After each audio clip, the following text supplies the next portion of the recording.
Hello and welcome to the video lecture programme. आज इस 5वें सेशन में हम व्यावसायिक पर्यावरण पर पुनः चर्चा करेंगे। ये सेशन पहली इकाई के 5वें अध्याय बचत एवं निवेश की प्रवृत्तियाँ trends in savings and investments पर है। यूनिट को शुरू करने से पहले हम ये समझ लें कि बचत और पूंजी निर्माण क्या है, इनका आपस में क्या संबंध है। जैसा कि हम देख सकते हैं, किसी भी आर्थिक प्रणाली में छोटी छोटी बचतें अलग अलग समूहों द्वारा उत्पन्न की जाती हैं। स्मॉल सेविंग्स अलग अलग सेक्टर्स के द्वारा जनरेट की जाती हैं, जिनकी दिशा अलग अलग होगी। अलग अलग दिशा कहने से आशय है कुछ बचतें बैंक में, कुछ बचतें प्रतिभूतियों में, कुछ बचतें रियल इस्टेट्स में, और इस प्रकार बचतें जो है वो अलग अलग दिशा में डाइवर्टेड है। इन सभी को एक दिशा में प्रवाहित करने का कार्य वित्तीय बाजारों का है। जो हमारे फाइनेंशियल मार्केट है, चाहे उसमें बैंक हो, चाहे उसमें स्टॉक बाजार हो, ये सभी बचतों को एक दिशा में प्रवाहित करते हुए छोटी बचतों को आपस में जोड़ते हैं और एक बड़ी राशि बनाते हुए पूंजी के रूप में उन्हें विनियोजित करते हैं, जिसे हम पूंजी निर्माण कहते हैं। यह पूरी प्रक्रिया कैपिटल फॉर्मेशन है। अतः पूंजी का निवेश के रूप में रूपांतरण पूंजी निर्माण है। आय का व्यय पर आधिक्य होना बचत है। हालांकि यह कहना गलत नहीं होगा कि बचत सकारात्मक भी है और ऋणात्मक भी। यदि आय व्यय से अधिक हो तो बचत सकारात्मक, किंतु यदि व्यय का आय पर आधिक्य हो जाए तो ऐसी बचत ऋणात्मक होती है। स्थायी संपत्तियों में होने वाली वृद्धि निवेश है, जिसे हम विनियोग कहते हैं। अब यह स्थायी संपत्ति चाहे भूमि हो, चाहे भवन, चाहे मशीनें, यदि उनमें वृद्धि कर दी जाए तो यह पूंजी निर्माण या निवेश या विनियोग कहलाता है। बचत और निवेश की यदि हम बात करें तो सबसे पहले यह जान लें कि बचत और निवेश का महत्व क्या है। What is the importance of savings and investment? समग्र मांग को प्रभावित करने और कीमत निर्धारण में बचत और निवेश का महत्वपूर्ण स्थान है। अल्पकालीन उत्पत्ति एवं रोजगार के स्तर को निर्धारित करने हेतु बचत और निवेश का प्रयोग किया जाता है, जबकि आर्थिक विकास की दर में होने वाली वृद्धि बचत और निवेश के द्वारा ही कैलकुलेट की जा सकती है। यदि हम बचत और निवेश के दर की गणना करें, सेविंग्स और इन्वेस्टमेंट का रेट कैलकुलेट करें, तो बचत की दर कुल बचत भागित चालू कीमत पर राष्ट्रीय आय गुणित 100 होगा। Savings rate will be total savings upon national income at current prices into 100। निवेश की दर कुल निवेश भागित चालू कीमत पर राष्ट्रीय आय गुणित 100। Investment rate is equals to total investments upon national income at current prices into 100 होगा। इस प्रकार बचत एवं निवेश के दर की गणना की जा सकती है। भारत में बचत की जो प्रवृत्ति देखी गई है, the trend of savings in India, उसके बारे में हम कह सकते हैं कि भारत में निवेश एवं बचत आपस में इंटर रिलेटेड है और बचत 3 अलग अलग सेक्टर्स, 3 अलग अलग ग्रुप्स के द्वारा जनरेट की जाती है। पहला समूह पारिवारिक क्षेत्र की बचत, savings of the house holds. दूसरा निजी निगम क्षेत्र की बचत, सेविंग्स ऑफ प्राइवेट कॉरपोरेट्स। और तीसरा सार्वजनिक क्षेत्र की बचत, सेविंग्स ऑफ पब्लिक सेक्टर हो। यदि पारिवारिक क्षेत्र की बचत की हम बात करें तो इसमें वे सभी हाउस होल्ड्स आते हैं जो निरंतर रूप से आर्थिक क्रियाओं द्वारा आय अर्जित करते हैं और निजी उपभोग में अपनी आय का एक हिस्सा व्यय कर देते हैं। यदि आय का उपभोग पर आधिक्य हो तो ऐसी बचत आगे चल के निवेश का भाग होती है। इन बचतों को 2 भाग में तोड़ा गया। पहला घरेलू निजी बचत, डोमेस्टिक प्राइवेट सेविंग्स, और दूसरा घरेलू सार्वजनिक बचत, डोमेस्टिक पब्लिक सेविंग्स। निजी निगम क्षेत्र की बचतों में वो सारे प्राइवेट कॉरपोरेट्स और एंटरप्राइजेस आते हैं जो अपने लाभों का एक हिस्सा बचाकर उन्हें रिटेन अर्निंग्स के रूप में प्रयोग करते हैं। ऐसी बचतों में पहला मूल्यह्रास रिजर्व, डेप्रिसिएशन रिजर्व्स, और दूसरा निगमों के अवितरित लाभ, retained profits of the corporates शामिल हैं।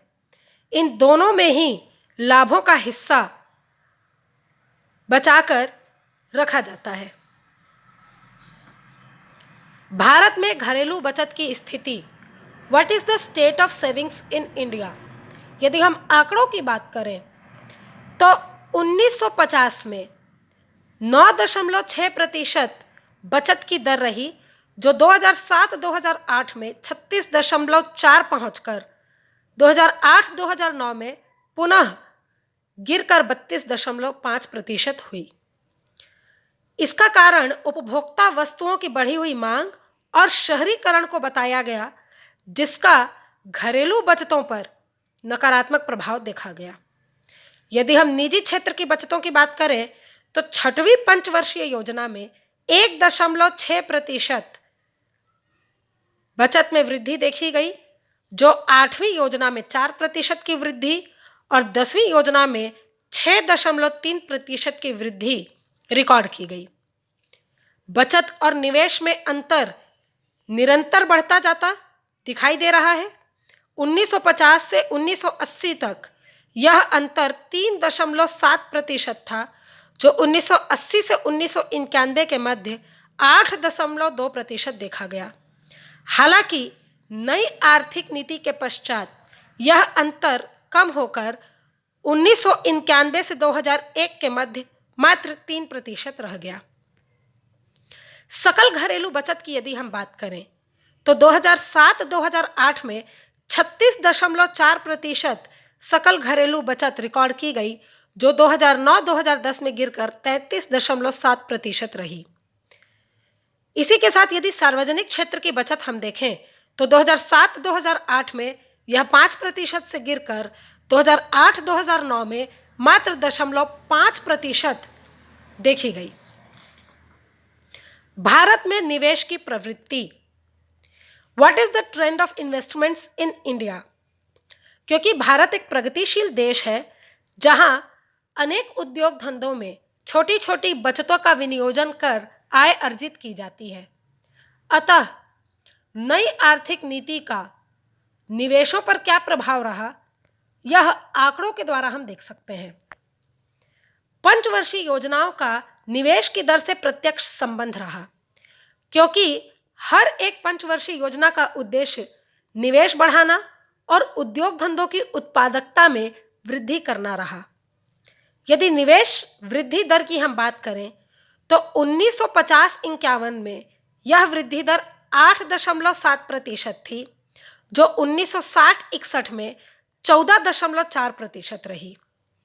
1970-71 में यह दर बढ़कर 15.4% रिकॉर्ड की गई, जो 1990-91 में सर्वाधिक 26.3% रही। अतः हम कह सकते हैं कि नई आर्थिक नीति के द्वारा निवेश वृद्धि दर में बढ़ोतरी की गई। यदि हम 3 पंचवर्षीय योजनाओं को एक के बाद एक कंपेयर करें तो 8वीं योजना में निवेश की प्रवृत्ति मात्र 24.4% थी, जो 9वीं योजना आते आते 24.3% और 10वीं योजना में यह 35.2% देखी गई। 11वीं पंचवर्षीय योजना में निवेश की दरें 2007-2008 में 38.1, 2008-2009 में 34.5 और 2009-2010 में 36.5% रही। अतः 11वीं पंचवर्षीय योजना निवेश के पर्सपेक्टिव से सबसे लाभकारी मानी गई। निजी क्षेत्र में यदि हम निवेश देखें तो 2007-2008 में यह 28.1% था, जो 2008-2009 में गिरकर 24.6% रहा। कॉरपोरेट निवेश जो 2007-2008 में 17.3% था, यह 2008-2009 में गिरकर मात्र 2% रह गया। सार्वजनिक निवेश जो 0.6% था, पारिवारिक निवेश में 2.3% की वृद्धि देखी गई। अतः पंचवर्षीय योजनाओं में भारत की निवेश की प्रवृत्ति लगातार बदलती हुई दिखाई दी। 11वीं पंचवर्षीय योजना को यदि हम निवेश के साथ जोड़ें तो उसका प्रभाव इन 5 बिंदुओं में देखा जाएगा। The effect of 11th 5-year plan on the investments was नई आर्थिक नीति 1991 के कारण निवेश के प्रतिबंधों को सबसे पहले कम किया गया।